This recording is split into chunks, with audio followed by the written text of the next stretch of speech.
Amina. Kale.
kyotuwaire.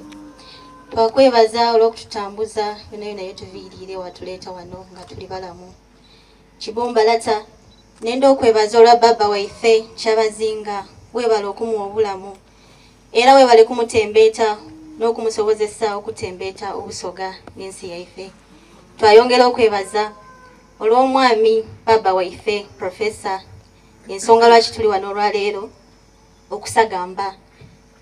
Kibumbalata tukusaba weidoobe omukolo guno, mukolo gweisanu era gwakusagamba, tukusaba gutambule bulungi. Buli kimu kyonna kyonna kyetulijja okola mu mukolo guno kibe nga kyakukuweesa kitiibwa. Tukwebaza olw'ebirungi byonna byonna by'otukoleire era tukusaaka tukuwa ekitiibwa. Bino byonna byonna mbisabye nga mbita mu Katonda waife. Ate ng'oluuyi mutabani bo Omulangira Ntende Julius ava munda y'omwami Yekosafaati Banda Grace lala najjako oyo omwana w'omwami Profesa bwe yansaba nje kuli eyo n'ayogera ku buwangwa bwa Uganda n'ebifa ku Uganda baba tubakwogera ku yota babibitirivu era kamulopereko bakuba oli mulungi bakuba oli wakale ku kalungi era ndikwenda okutegeeza nti olunaku olwaleero twidye olw'ensonga Kibumba bwe yatugemulira yakoba ati gaali okumurecognizinga olw'amakula g'akoleire ensi ya Uganda. Era nga tandikwenda okutegeeza nti nze ni bannange bonna abali gano n'abandi abatasoboire kwidda tuikiriza nti omudaali ogwo baba gwe yafuna ate ti gugwe wabula gwe ife twena bwe mweandirize wa Kyabazinga wa baba. Baba mwana w'omwami oyo alina emikwano mibitirivu era wano bwana mubakubire ku mungalo n'omuli abaviire Karamoja region bwana bajja bakubira ku mungalo n'omuli abagamba management ni administration ya Makerere University Business School abandi bakulu baife ni bakama baife betutambwire nabo mbono omuli omwami omulala ate nga senior trainer ate nga musomesa owo wangulu atambwire ku walala nife gwe beta Mr. Zaidi mpata bana mukubire ku mungalo bwaye n'obulungi ansinga olwisi kumanda ansinga ku lwokusatu niza musinga. Baba mudakika ndala ndikwenda okutegeeza nti tuliwo n'omwami era ngono ni mwami Ibrahim Kintu yena tutambwire naye mulengere kuyambya emereire ya kweyoleka n'oyo tasimeirinze wowe era nga yena tuli walala naye. Baba ndikwenda okutegeeza nti mu department ya business nti mbere n'akalinga nti Dr. Abe Mutumba n'abona kabiri deputy dean owa GRC Dr. Nkutu yena nga atuuse era nsaba mukubire ku Dr. Nkutu mungalo bwe yatuuse era atukire wala ni mukwano gwange ino former dean wa Jinja yena ali mutiko era nga nongera okulingalinga kunabona ni Dr. Ahmed Walgembe head of department marketing and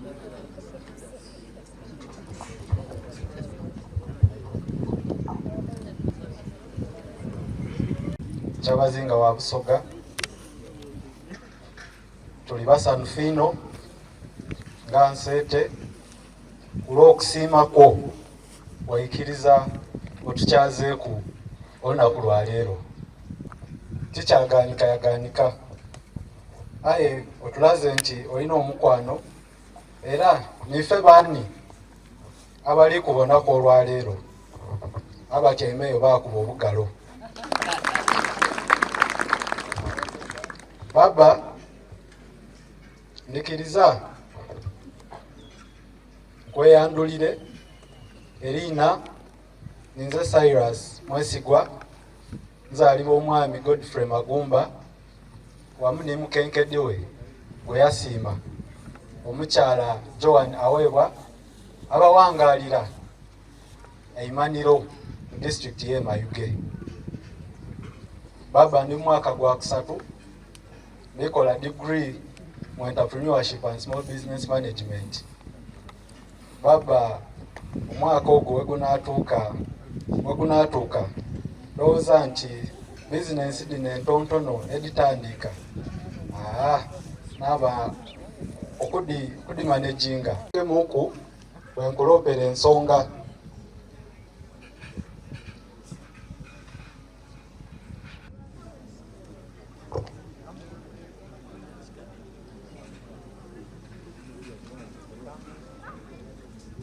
kwaniriza abantu bonna abaide mu bitibwa ebyendawulo baba waife Kyabazinga webale kutukyaza isa abalangira n'abambedda bokola nabo muba Kyabazinga Prof Waswa Balunywa ne family yo staff ya Makerere University Business School nkani Makerere ey'ebyobusuubuzi basomi banange mwena mwebale kuidda era tuwa Katonda ekitiibwa olw'okutusobozesa ati muntu wa buliido kuba ti everyday person. Era olunaku lw'abakozi omukulembeze w'eiwanga lyaife Uganda yasiima yawa Profesa Balunywa omudaali gwebeta Distinguished Order of the Nile nkani na Lubaale. Era ife nga Makerere University Business School twenumiriza mukuba nti Profesa Waswa Balunywa n'atukulembera. Ife nga Busoga twenumiriza mu mirimo gy'atukoleire era nga Profesa Waswa Balunywa twenda okusiima olw'emirimu gy'okoleire Busoga Makerere University Business School nkani Makerere eby'obusuubuzi ezirawo abali eyo baakuba mu ngalo. Baba wali kijinji ky'amaani ino mu kutondawo MUBS abaana baife basobola okufuna okusoma. Baba tukwebaza nti wakulembera tiimu eyatondawo enkola sponsorship scheme bana ab'emyaka egy'eira mu kidi bulungi public universities wali ojayo nga gavumenti nekoze eki nekutwaireyo aye mu magezi ga Profesa Waswa Balunywa yaleeta ekiteeso nti n'abasobola okwesasulira bona basome era baba Kyabazinga kiriza nkutegeeze nti singa kigaali maani ago abasinga singa diguli tuzira olw'okutumbula ebyensoma mu Busoga n'eiwanga lyona olw'okutumbula ebyobusuubuzi mu Busoga ne mu iwanga lyona. Profesa Balunywa agemye ku bantu bangi alina ebibiina eby'abakyala byawanirira byawa obuyambi kasoneti alina abaana basomesa abatali ba mundaye abato abakulu. Profesa Balunywa atukiikirire mu Busoga era tulina omusiima atyaime ku board ed'endawulo atyaime ku Bank of Uganda board yatyama mu Madivan yali mu Uganda Airlines alimu MTN bana tumubona nti weewaawo Busoga atukoze bulungi. Baba engeri gye tuli kwogera ku by'okusoma nikiriza kukobereku nti ife nga Nseete twakozeyo okunoonenkereza okutonotono ku nsoma bweyemereire nsoma yaife bweyemereire mu Busoga era nga eibanga eryo eryabita emyaka egyo buli omu yatwegombanga mu Busoga olw'ensomesa enungi gye twalinanga amasomero ag'amaanyi. Omuntu ayogera ku Namasagari yayogera ku Mwiri Kira College Butiki baba masomero ago gaali g'amaanyi aye saawa eno bw'olingirira tubona tuti waliwo okuyika mu byensoma era nga ife nga Nseete tulowooza tuti ebimu ku biviirireku ebyensoma byaife okuyika biri ekimu ku byo biri nti baba abantu baife ab'amaanyi betulina mu Busoga bafuna emirimu mu bitundu eby'eiwanga eby'endawulo. So bajja basenga eyo. Kyategeeza nti abaana baabwe ab'enganda daabwe basomera mu bitundu ebyo ebitali bya Busoga. Buti abaana baife abo bakola bulungi, tubawulira baliyo, aye performance yaabwe bagita mu bitundu ebyo badema kugiyita kuki ku Busoga. Batwala uti Abasoga tulikola bubi, aye nga tukola bulungi. Baba nga nandogere ku nsonga y'obwavu. Baba olumbe lw'obwavu buli omu alulonda, era nga tubona nti kino nemu ku nsonga eremesiisa ensoma yaife okweyongera bulungi. Baba abazaire baife besigama kukulima nkana agriculture, aye okulima kuno balima mmere ya kutola mukono na mukanwa nkani subsistence farming, ate ng'okulima kuno kuziramu sente. So baba singa ate tube tuli mu commercial agriculture nkani okulima ebirime ng'omu bitunda, tomana abazaire baife bandisoboire ofuna akasente. So baba tubona tuti obwavu bwesibye mu Busoga olw'ensonga eyo. Baba ensonga eyindi nga nankulopere kibato baife abasinga naddala abali wansi w'emyaka 13 baba lero balikola milimo nga bakali kwetuuka nkani child labor. Baba bato baife lero bali mu bikado, bali mu bidiba, ate omwana omuto bwafuna ku kasente ayinza olowooza ati adimazeeyo donadona, yeerabira nti obusente butono ino. Baba nga maliriza nga nankulopere nti enkuza y'abaana baife mu Busoga esebe ekoze enkuza y'abaana baife mu Busoga ekendeire. Baba eira omwana yakuzibwanga kyalo kyona kyona, ngera bw'obita ku muntu nga tomulamwisa eka kabaka wairemu. Aye naku dino buli omu afa ku baana be ati ni wamuzaala. So ife nga Abasoga tulina okwizaawo ennono dino ed'okuma abaana baife mu mpisa, abaana baife mu mutendera omutuufu gwene. Baba nga amaliriza ife nga Nseete tulowooza nti ebimu ku bintu Busoga bye tusobola okola okwongera ku education sector yaife ne bino amanga okubona nti abaana baife bakulira mu mitendera egyo egy'empisa egy'okusoma.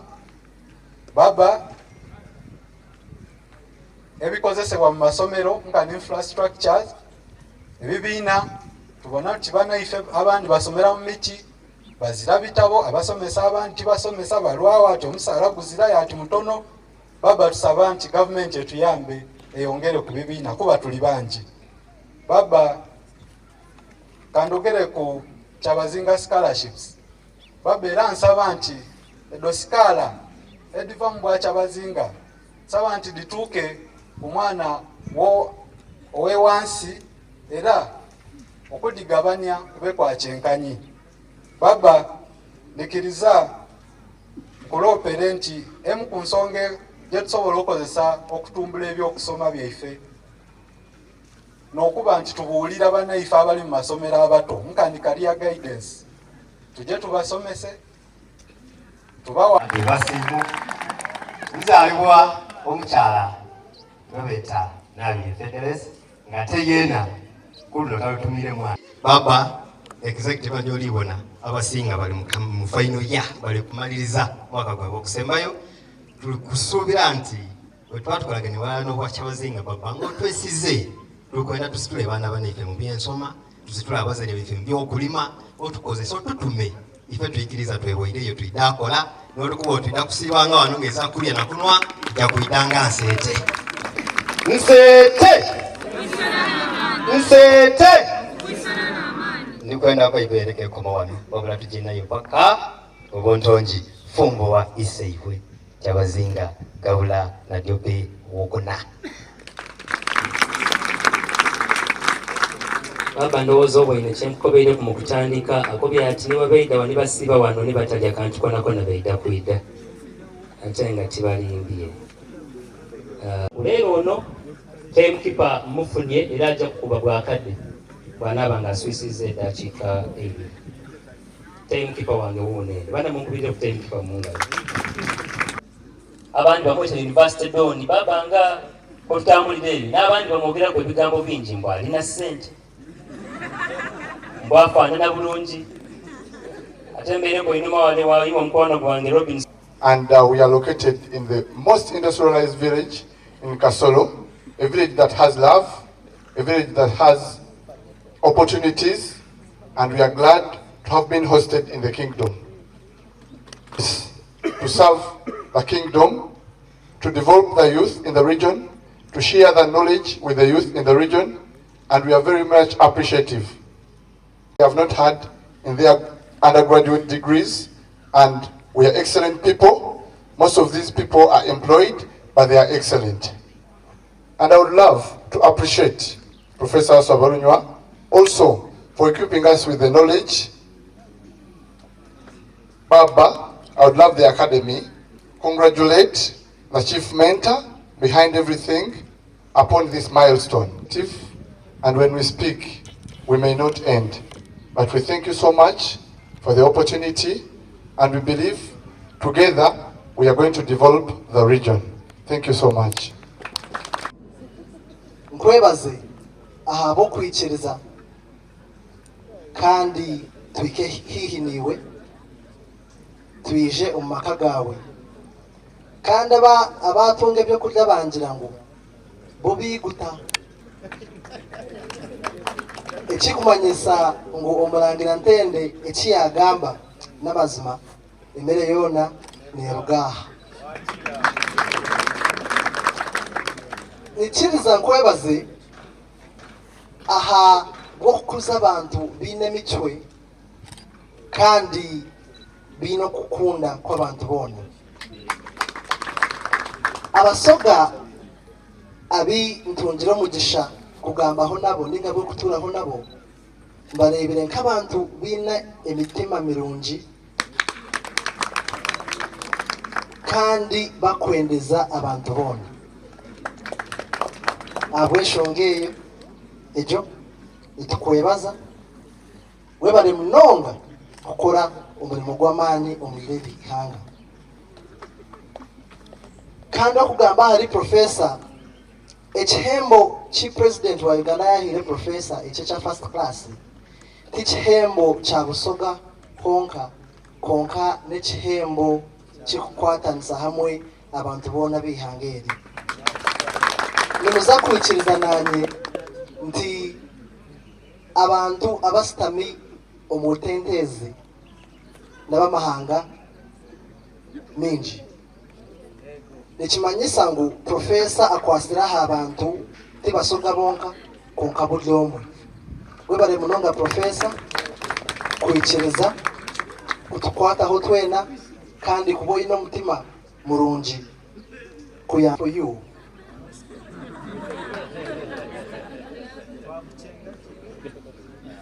Baba Isebantu, I am appreciating you for raising people of Basoga with loving hearts and also as hardworking people.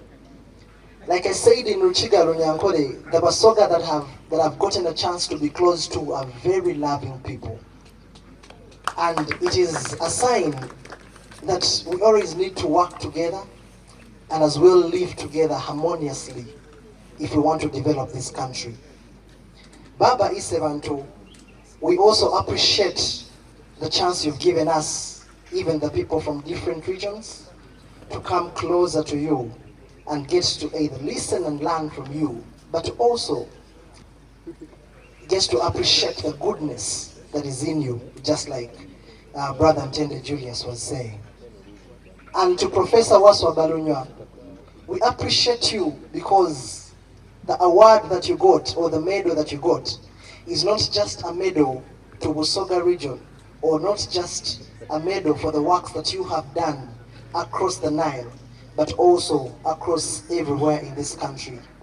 And I said, looking at this tent, we have very many people that are from different regions, and it is a sign that you have united very many from other regions, just like you see us here, and we appreciate you so much, and we pray that may God, the one we serve, multiply the works of your hands. Ayo bokoi apal lomerinyang okong Ambrose. His Royal Highness, I kindly request to speak in English for the audience to understand what I'm saying. Because the message I'm going to deliver is from the people of Karamoja. I started by saying, His Royal Highness, thank you so much for hosting us at this wonderful place. Then I followed by saying, my name is the great king, the only man who has killed the lion with the bare hand, Ambrose Okong. I really appreciate you so much for welcoming us here. Ladies and gentlemen, I want to appreciate His Royal Highness for giving us a son, Professor Waswa Balunywa, impact into the lives of people of Busoga, but also to the lives of the people of Karamoja and Uganda at large. This is a gentleman who doesn't differentiate whether you are from Karamoja, Acholi, West Nile. He treats everyone equally. His Royal Highness, allow me to appreciate Professor Waswa Balunywa upon the award that he received, the national award. It means a lot to us, the people of Karamoja, because he has done a lot and he's still doing. There are a lot of projects we have in line with him to improve the lives of people in Karamoja. You know, people believe that Karamoja, that they can't wait for Karamoja to develop. But Karamoja is developing actually, they don't know.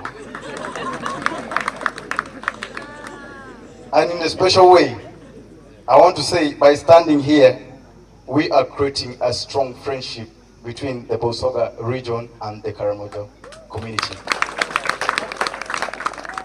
And in a special way, one time, I am believed to be the next king and the first king of Karamoja. I will hopefully welcome and appreciate your presence during my coronation.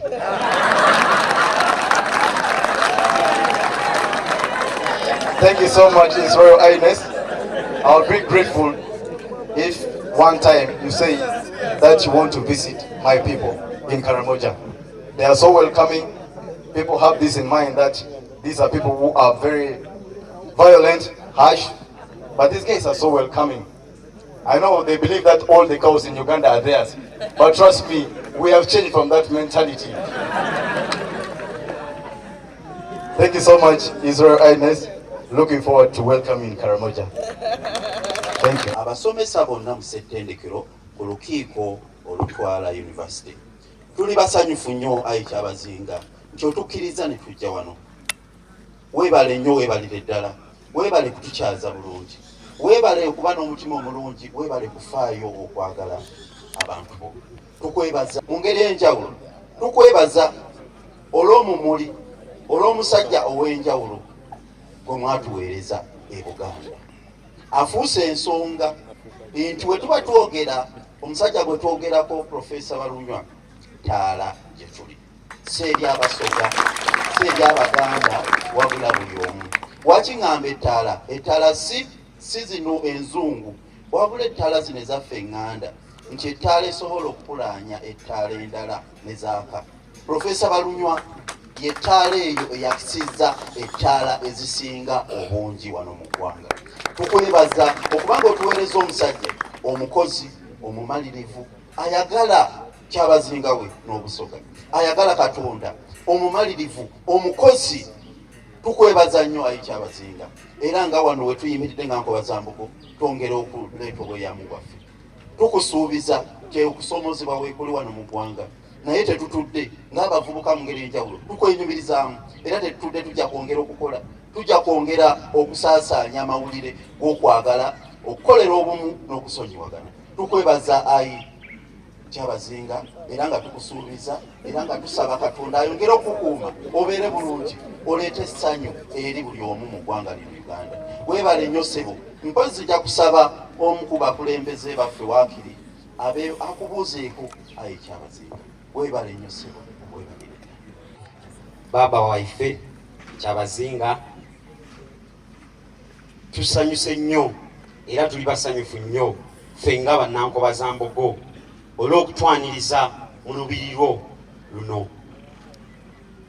Tuli basanyufu nnyo olw'okusiima kitaffe Chief Mentor Professor Waswa Balunywa okukkiriza najja n'omukyaza era ne tujaguliza wamu olw'ekirabo eky'engule gye yawangudde ku lunaku lw'abakozi. Tusiima nnyo enkola ya Professor Waswa Balunywa olw'ettafaali eddene ennyo lyagasse ku ggwanga lino, ettafaali lyagasse ku muvubuka, era nzikiriza nti nga tukyamulina eggwanga lyaffe ligenda tutuukaawo we lyagala naddala mu kitundutundu eky'ebyenfuna. Wabula sisobola kumaliriza nga sikubiriza bavubuka bannange, kubanga abavubuka yeffe ssuubi ly'eggwanga lyaffe. Tukuume nnyo era twagale nnyo obuwangwa bwaffe, twagale nnyo obwa Kyabazinga, twagale nnyo obwa Kabaka awamu n'eggwanga lyaffe, olwo bwe tugenda okutuuka ku ntikko. Neeyanziza nnyo, tweyanziza ku lwa baganda nkoba za Mbogo, nze Kaye Yuda Thaddeo omusigire wa Ssentebe era nga nze omukubiriza w'olukiiko lwa Buganda Youth Council Nakawa Division oba egombola ya Ssaabasajja Kabaka eyamumyuka Nakawa. Twesiime nnyo okubeerako wano mu lubiriro ayi Kyabazinga. Amen. Twataaku ebya Moses ne Mwisegaga nzaalibwa omwami Kisambira Oiswa Yosefu agalamiire Nakabango, era nga nva mu lunyiriri lwa Kisaamye Eruya, era nga yeena agalamiire Nakabango. Baba nga nkali kujja mu maiso ngana nkulage ettiimu gye ntambwire nayo okuva Idinda. Baba mu tenti lino mulimu abasomesa n'abatali basomesa nga yebonabona bakozi ba Idinda MUBS ya campus. Nda kubasaba bana oyemerere Baba abalingeko. Out of Graduate Studies and Research, ekitongole ekisomesa degree ed'okubiri n'eyokusatu. Amwiririre n'omukulu Gonza Gabasuulira nga akulira ekitongole Department of Management. Era amwiririra awo ni Dr. Joshua Buchina ng'emirimu gyagikolera mu Jinja campus. Baba tutambwire n'abakozi bangi aba Makerere University Business School era nga bali mu bidaala eyo. Mbaire nsaba abakozi ba Makerere University Business School Baba asiimye mumukubireku mumuwobireku mwemerere mumuwobireku mwena mwemerere mumuwobireku Baba. Mwebalino mwebalire irala. Ensagaane nje ndayigulwawo ku Makerere University Business School. Tulina olusaga Embalala, tulina olusaga Arua, tulina olusaga eka Idinda ng'ebakwandulidde, bamaze okwogera kwano bakulamusaako. Tulina olusaga Embaale era tusuubira okugulawo ensaga edindi nningi mu igwanga lino. Kyova twebaza baba waife Prof Waswa Balunywa omulimu omunene gwakoze. Aye ife nga abakozi ba Makerere University Business School twenda okwewemba era twenda okusuubiza n'okusaba nti ife nga abakozi ba Makerere University Business School tusaba otwikirize twegeme ku bwa Kyabazinga bwa Busoga tube ni partnership okutambuza emirimu mingi mu Busoga muno nga twenda tuteewo n'okulembeza emisomo egya leadership ebyobukulembeze era nga twenda twongere okutambuza emisomo ebya business eby'entrepreneurship n'ebya business mu masa aga engeri ed'endawulo. Mukama kinaga ife toyagala Abasoga mama. Mukama kinaga ife toyagala Abasoga mama. Mukama kinaga ife toyagala Abasoga mama. Mukama kinaga ife toyagala Abasoga mama. Mukama kinaga ife toyagala Abasoga mama. Mukama kinaga ife toyagala Abasoga mama.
Mbaire no wetaavu obw'abaana abo abanseete ngera bwennakukobaku nga bainza okudde okulamusaako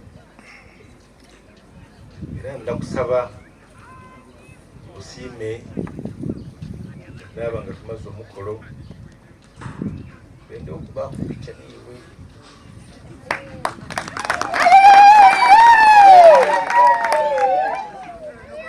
boona baireyo bakuba atya alaini bamba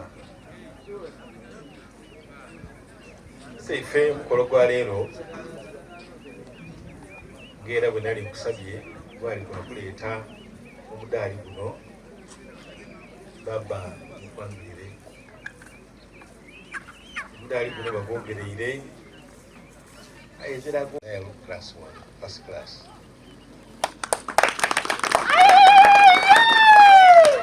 Abantu era yakajwa mbu yakatwala abantu babiri nze n'oyo gwe twalina ekuna kwolwo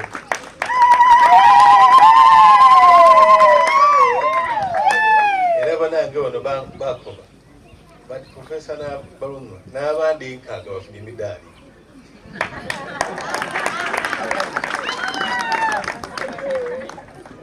olwa esanu lyebalina lyo nga bawulire ensonga nga bwe boogeire mudaali guno kigwange zenka gwaife twena kubanga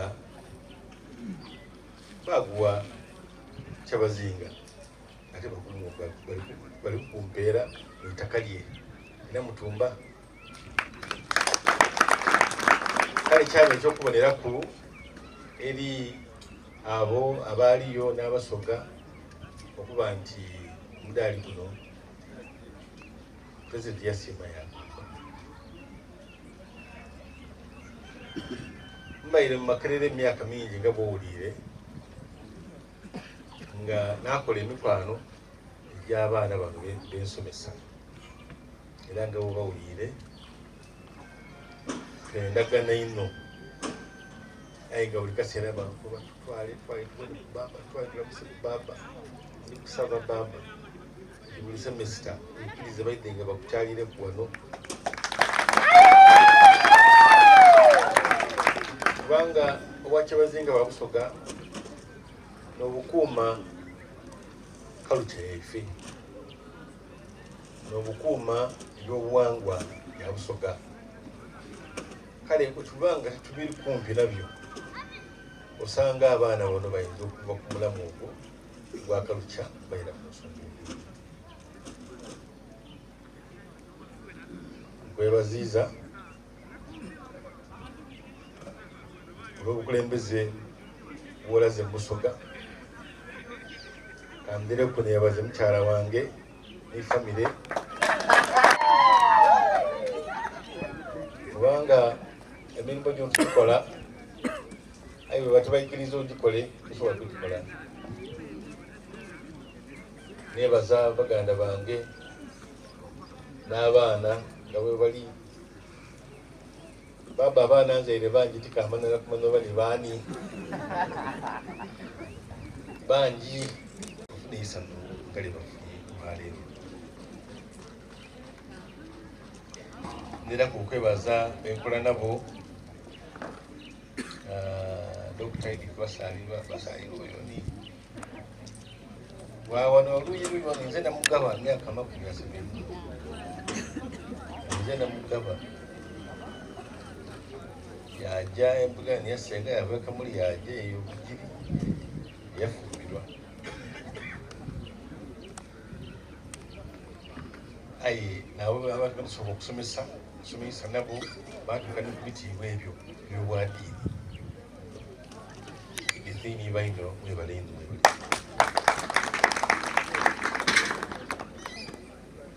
nebaza abasomesa abandi abali awo bonabona abaide n'abataibye mwebale kubanga omudaali guno singa timubaire ino tigwandibairewo nimwe evidence eraga ekintu kyetukoze kale mwebale ino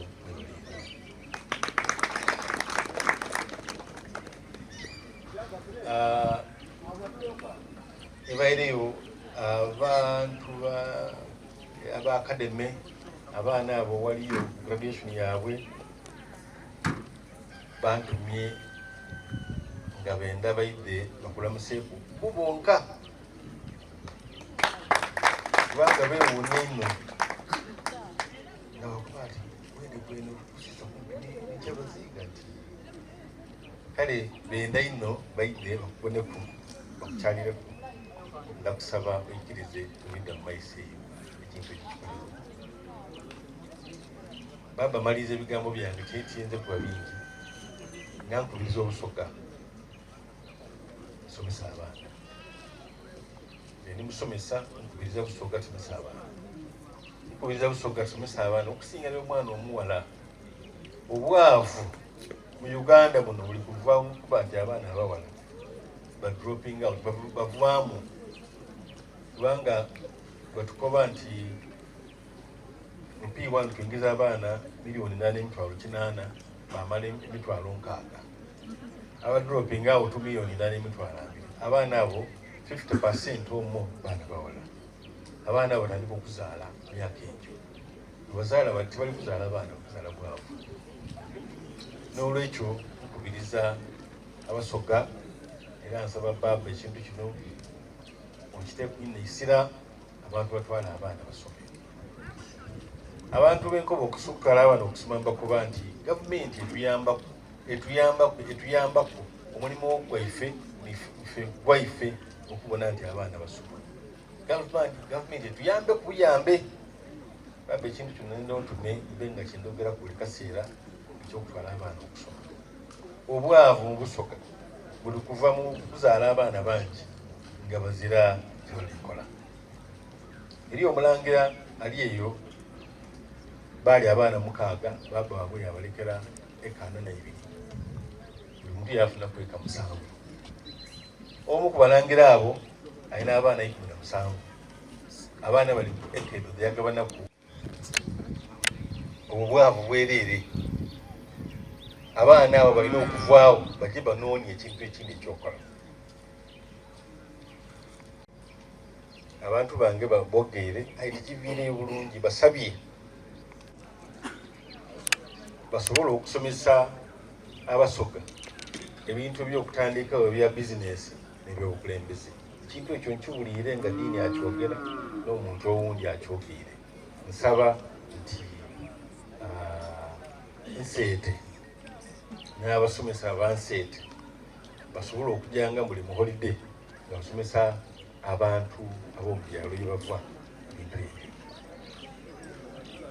Nda kusaba baba bwe kiba nga kisoboka tubeeyo ni foundation niri nti eriwo foundation eyo Nseete negikozese okuba nga etambuza omulamu ogwo ogw'okusomesa abantu obukulembeze n'ebyobusuubuzi.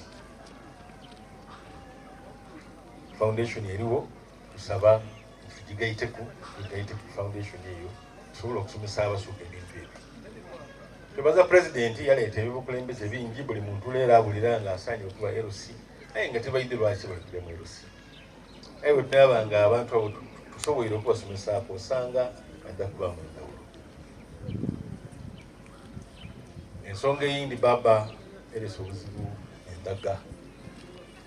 Abaana baife abato balikumenya endaga mu masomero ku nguudo ate kiva mu bwavu. Oli wabanga azira sente adda kujja akola ebintu anoonye ekimubeesaawo ng'endaga n'ekintu ekyangu. Ekintu ekyo kiri kuleeta obuzibu mu baana abato, mu baana bano abasomi. Kale nsaba nti omulamwa guno baba nsaba okumeku okube ku baana abavuka bano bwe oyogera ku nnaku ekintu ekyo bakiveeko. Ensonga eyindi etwogerako ino eyo MUBS ey'okuyamba abalema. Obulema ti bulema wa mugulu gyonka, aye abantu babona, abantu bawulira, n'abandi balina embeera nga bw'obatwala mu kubakebera abantu balema. Obulema abantu abamanyi batukoba nti ife twena abali wano abali mu nsi kansooke nkite mu Luzungu we are temporary able aided. Obulamu bwaife bwa kiseera nti bw'okayirika oyinza okufuuka omulema. Tikiri wala ino duuzi najja mu meeting, mu board meeting yabaayo munange gotyama naye kakiikaako musaadha mumanyi yali ku deputy prime minister, yali ku minister, ayina factory yaidira mu wheelchair.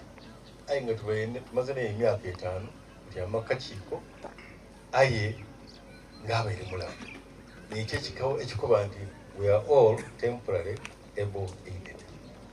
N'ekindi oyinza okuba oli kufuluma emmotoka yakukona wabanga obulamu bwona bwona ojja kutyama mu wheelchair. Nga kyetusaba kyensaba abanange amwe abali wano nti muffe ino ku bantu abo mbalowoozeeku ino mubayambe. Mutabasaasira busaasire aye mubayambe kubanga lwaliro n'omulema ekyo oyinza okuba nga ng'ate ensonga tulowoozeeku bwe tujja mu emando eyo mu kantu ako ke tujjamu emando eyo bwe tuba tuli mu byalo tuzira bwe tutyama aye fubiitiriza nga niiwe oli mulema omuntu ava mu kayo emandu iwe niwe oli kujjayo oleseeyo otya. Ekyo nekigemagana n'abantu abo abalema. Kigambo bulema twidi nti mulema wa mugulu aye nga obulema butema kyona kyona. Ensonga eyindi baba gyendogeraku n'abaana bano eya siriimu. Abaana bano tebalina siriimu n'eki kubanga tebakibonaku. Ife abakibonaku ng'omuntu aba ye mulamu yatandika okukendeera yawaawo ife abategeera siriimu n'eki. Mbakubiriza abaana bano bategeere ekintu ekyo yayamba kuba bulido nti omuntu gw'osoma naye tini mukyalawo mbasaba bateere emyaka nga 10 wakati w'omwana n'omukyala obudde tebayikiriza aye nabakoba nti bwebanga ofunye ekizira buzibu n'ensonga eyo n'abakoba nti bwemubanga mujja mu nsonga ezo ez'omukwano mubenga mukozesa obupiira kuba baana bano bakulu okukuuma obulamu bwabwe balina okukikola batyo baba ensonga etulina yenzibwa eno mu Uganda buno neyobuveera buli wotambula ojja kufulumaano yagane kunjira obuveera n'ecupa ensi yaife mu maiso tuzira bulamu nga tusoboire kukuuma nsi yaife ng'obuveera obwo n'ecupa zirondawo twazita mu ngeri twazitwalawo twazidisposing of mu ngeri entuufu nkubiriza baba ne kabineti ekintu kino tube nga tukyogera ku ino busogewo n'ekyukeku era bekufaanana Uganda yonna binanga bweri nti buli bantu wona wona aliwo obuveera mu nsonga ezo esembayo n'ebisiyaga abazungu baleese sente bazita mu baana bazitaire mu bantu ekigendererwa tetukidi aye ne Uganda bali kwenda okugitwala ku obuyambi bw'agiwa olw'okuba palamenti yabise eiteeka eritawagira bisiyaga abaana bano bakubiriza ekintu ekyo benda wakivaako baba ensonga ezo buli lwendogera n'abaana ndogeraku nga bwendogeera ntyo kiba kirungi Abasoga babenga bagiwulira maliriza nga nebaza banange bekoze nabo baba watutuma mu DRC wekitiibwa evidence yonna sibuwe bali kwidda baba era nsiima okuma mwana nazo ono Joyce owa maama asinga wakaawo wuyo dokita era emirimu gyagikola bulungi webalino Joyce banange mugane nsiime baba olw'okutukyaza olw'okuyikiriza okuba n'olwayo luno ndakusaba mwemerere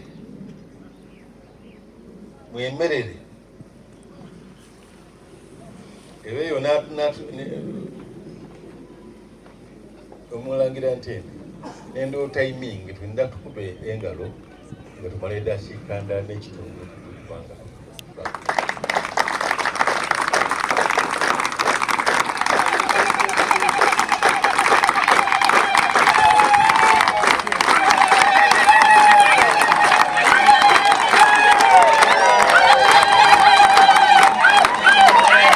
kukusiima n'akantu kalala kati era ng'ali kusaba nti bw'oba osiimye baba okawuute musuku era ndi kujja okusaba Abanseete akantu ako bakandeetere mangu mangu kuba ssaawa digiire DJ watiranga okuba ku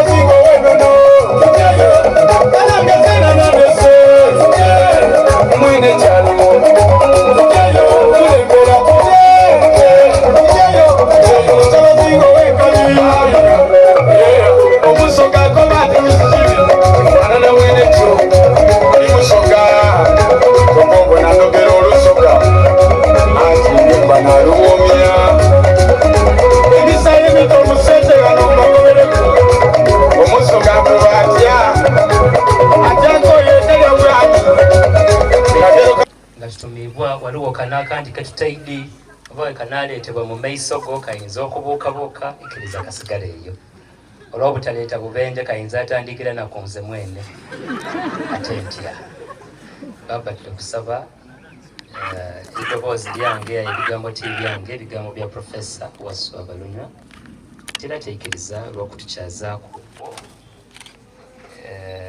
tusobola okwera kukiirako neyanziza tusobola okubitwalawo twabitwala era beyina kutulagirira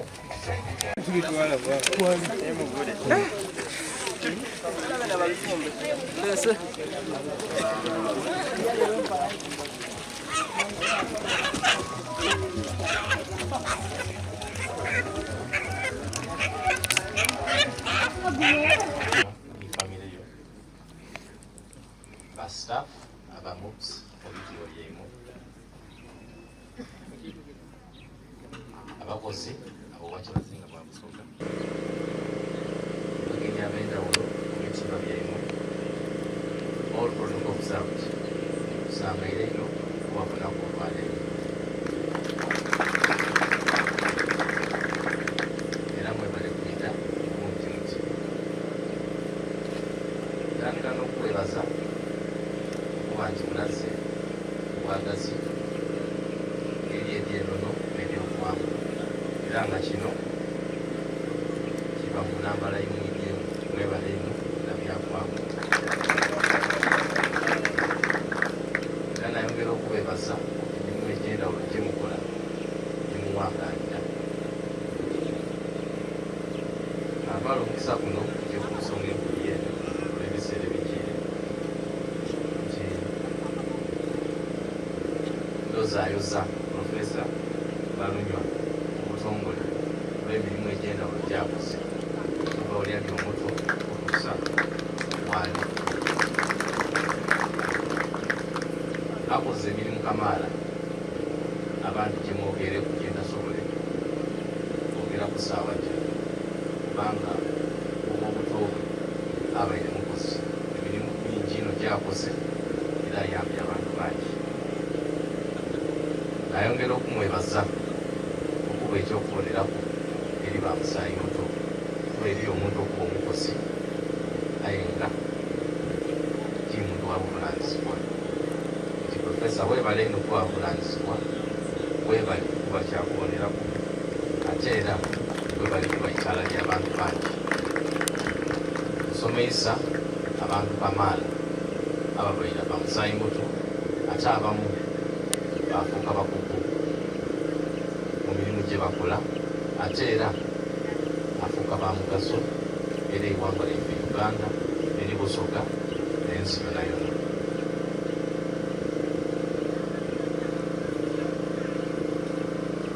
Ongera okwebaza olwa famire y'ovaamu nti yoona tokomye kusomesa bantu ayo oyambye abafamire mu kubasomesa bakumakumamu ate era n'okusigala nga muli kitole banga okuvaira neira famire y'ovaamu wala engasolo eiganga emanikibwa ng'erimu ku famire mu Busoga edda amaanyi nedda okuboneramu.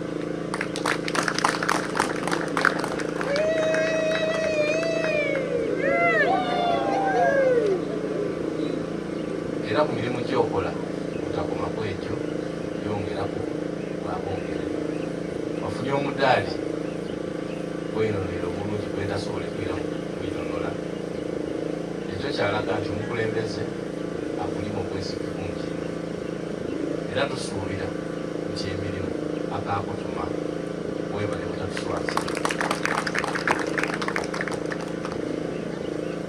Nongera okwebaza ba musaayi muto abaijja olwaleero olw'okutaaya emyoyo gyammwe n'okuyigiriza mwajja ku isomero era Profesa bwayinonoire ekyennaku gino bisibiba byamu mwebale kusoma n'abandi mukasoma era tuyidde kino ejja kwongera ku diguli z'ebiri mu Busoga ne Uganda mu biseera ebitali byawala. Mwogere ku nsonga nyingi nti biseera ebibidde ejja kwongera okugaita ebidduuko okulaakulanya Busoga mu Uganda okukwatiza abalala ng'amaliriza kubanga abasinga okubeera wala. Nongera okusaba Kigumba abaleesi mwatuuka mu lubiri wala Kamuli era abayizeeyo obulungi Busoga okwisanya n'amaani. Kyabazinga tukusaba tube